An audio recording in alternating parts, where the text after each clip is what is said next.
When we make a mistake, especially one that goes against our beliefs or moral principles, it's common to feel guilty. That guilt can be overwhelming. But what's even more harmful is when we start believing the lies whispered to us by what's often referred to as the enemy. This adversary wants us to believe that our mistakes are unforgivable, that they're so bad they've irreparably damaged our relationship with God.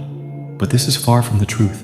We learn about the immense love and mercy of God, that no matter how many mistakes we make or how far we stray, God's love for us remains constant and unwavering. However, the enemy distorts this truth, trying to convince us that because we're imperfect, God can't possibly love us anymore.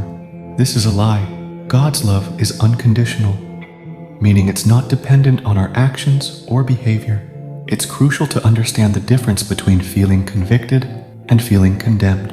When we feel convicted, it means we recognize that we've done something wrong and we're motivated to make amends and change our behavior.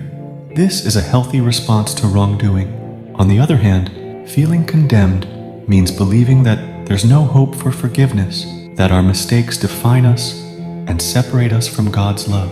This is a lie perpetuated by the enemy to keep us trapped in feelings of shame and despair. While our relationship with God remains unchanged by our mistakes, His love for us never wavers. Our fellowship with Him can be affected. Fellowship is the deep, intimate connection we share with God, akin to the closeness we experience with a dear friend or loved one. When we sin, we may feel distant from God, as if we've pushed Him away. This loss of fellowship can lead to feelings of loneliness and spiritual emptiness. To illustrate this concept further, consider the analogy of a marriage. Even when a married couple has a disagreement or argument, they're still married.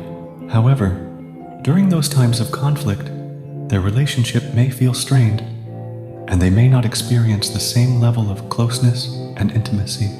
Similarly, when we sin, our fellowship with God may suffer, but our fundamental relationship with Him remains intact. The good news is that God's love is always available to us, no matter how far we've strayed or how many mistakes we've made. Through repentance and seeking forgiveness, we can restore our fellowship with God and experience the fullness of His love once again. So, while mistakes and sin have consequences, they don't have to define us or separate us from God's boundless love and grace.